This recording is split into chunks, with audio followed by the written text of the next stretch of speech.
വിശ്വാസ നിറവിൽ കായംകുളം പുത്തൻതെരുവ് ജമാഅത്ത് പള്ളി നോമ്പ് തുറക്കായി നിരവധി വിശ്വാസികളാണ് പള്ളിയിലെത്തുന്നത്. ഇവർക്കായി വിപുലമായ ക്രമീകരണങ്ങളാണ് ഒരുക്കിയിരിക്കുന്നതെന്ന് ജമാഅത്ത് പ്രസിഡന്റ് ഷെയ്ഖ് പി ഹാരിസ് പറഞ്ഞു.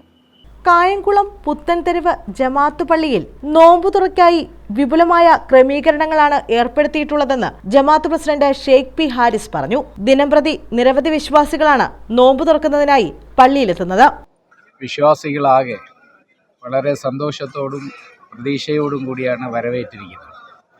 ഓരോ വർഷത്തെയും റംസാൻ മാസം കടന്നു വരുമ്പോൾ അതാത് വർഷങ്ങളിലെ റംസാൻ നാളുകളിൽ ഓരോ വിശ്വാസിയും അവൻ്റെ പ്രവൃത്തികളെ സംബന്ധിച്ച് ആത്മപരിശോധന നടത്താനും ദീനീപരമായിട്ടുള്ള പ്രവർത്തനങ്ങളിൽ കൂടുതൽ മുഴുകാനും അള്ളാഹുവിലേക്ക് കൂടുതൽ അടുക്കുന്നതിനും വേണ്ടിയുള്ള നാളുകളായിട്ടാണ് റംസാൻ മാസത്തെ ഓരോ വിശ്വാസികളും കാണുന്നത്.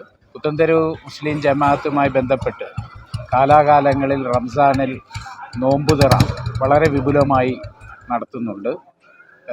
നമ്മുടെ പരിപാലന കമ്മിറ്റി അംഗമായിട്ടുള്ള മജീദ് വാഴക്കടവലിൻ്റെ നേതൃത്വത്തിൽ എല്ലാ വർഷവും ആ ഒരു കമ്മിറ്റി ഈ നോമ്പുതുറ സാമൂഹ്യ നോമ്പുതുറ വിപുലമായി നടത്തുന്നുണ്ട്. ഏകദേശം 250 മുതൽ 300 വരെയുള്ള വിശ്വാസികൾ എല്ലാ ദിവസവും നോമ്പുതുറയിൽ പങ്കെടുക്കാൻ വേണ്ടി ഇവിടെ വരുന്നുണ്ട്. ജമാഅത്ത് സെക്രട്ടറി ഹക്കീം മാളിയേക്കൽ, ജമാഅത്ത് ട്രഷറർ എ സലീം, നോമ്പുതുറ committee convener A Abdul Majeed Vazhakkadayil, ജമാഅത്ത് vice president Liyakath Parambi, joint secretary J K Nisar, പള്ളി പുനർനിർമ്മാണ committee chairman K K Noushad എന്നിവരാണ് നോമ്പുതുറയ്ക്ക് നേതൃത്വം നൽകുന്നത്. News bureau, Kayamkulam.